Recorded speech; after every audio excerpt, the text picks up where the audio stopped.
In the moment I included for July 21st in my book, Losing Linda May, a Cancer Caregiving Memoir, my mom and I are having a conversation on the phone, and she tells me how she hasn't had much of an appetite since the infusions of her chemotherapy ahead of her stem cell transplant. I note that she hasn't had a problem like that before and that I hope it passes soon. And she says, maybe it's a sign I need to lose weight. I feel like a tub of lard. For someone who is currently hospitalized for an extremely aggressive form of cancer treatment, the last thing you would think would be on her mind would be her weight. But in reality, the image you have of your body is going to have an impact on you throughout your treatment.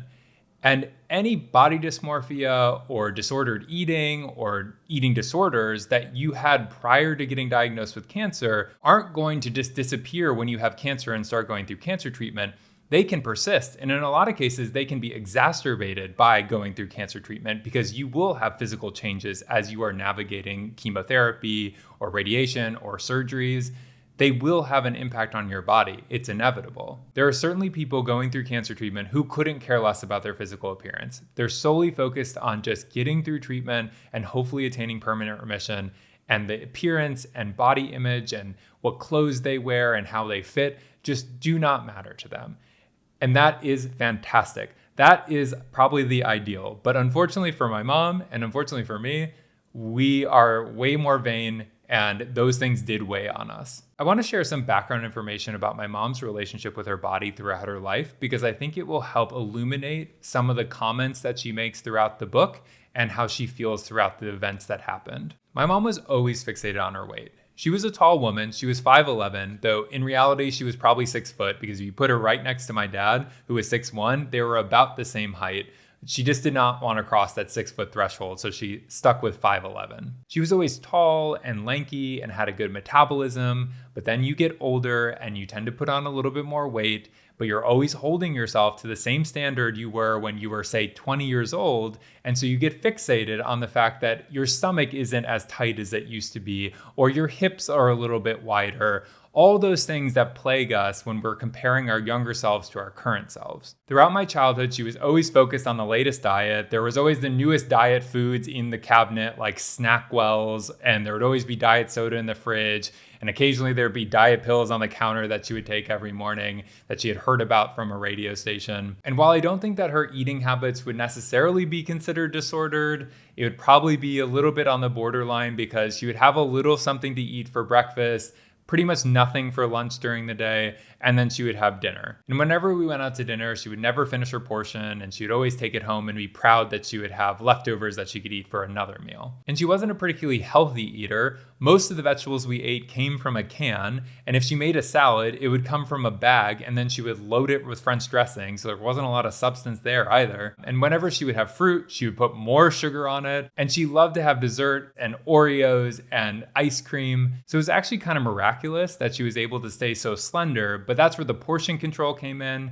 She also liked to stay pretty active. When I was growing up, we had 4 dogs, 2 Great Danes, a Weimaraner, and a Cocker Spaniel. At times, she alone would be walking all 4 of them around the neighborhood. She went to the YMCA and did some light weightlifting, and she also walked laps with our neighbor there. So it wasn't like she was completely sedentary. Cut to the summer of 2014, when we now know the cancer was replicating within her, and she started to get this distended abdomen.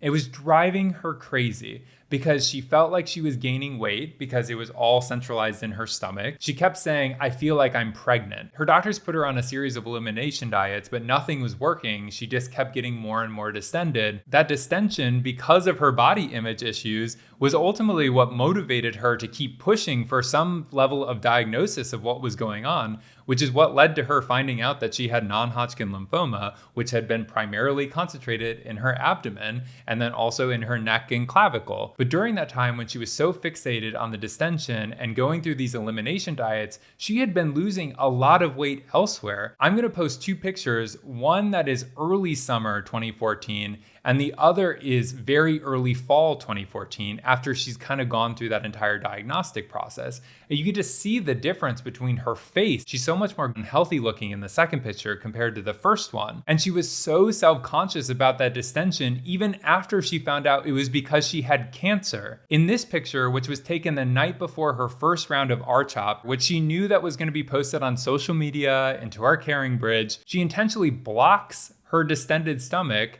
with her arm because she's so self-conscious. One of the ways that she knew the chemotherapy was working is because the distension started to go away and she was so ecstatic. I feel like she was just as happy about that as she was getting into remission so quickly. It just had that much of an impact on her. Moving forward again in time, when the cancer had metastasized to her brain and spinal cord and she started inpatient chemotherapy treatments, those were so much more aggressive, so they took a bigger hit to her energy. They also required her to be hospitalized, so she was in bed inherently a lot more and not having opportunities to exercise when she was there for a week at a time. And when she came home to recover, she was more bedridden because she didn't have the energy to do anything else. And on top of that, she starts eating a lot more, especially junk food, because she's stressed and she's bored. So even going into her hospitalization for the stem cell transplant, she was carrying a lot more weight than what she was used to. So then by this time in the book, when she's looking at herself in the mirror, she is seeing a version of herself that she does not like. And it's so easy to fixate on that image as a representation of the impact that cancer has had and is having on your life. The next video I'll be releasing on July 23rd will be about the actual stem cell transplant. So hit subscribe, leave any questions in the comments. The link to the book is in the description, and I'll see you all on the 23rd.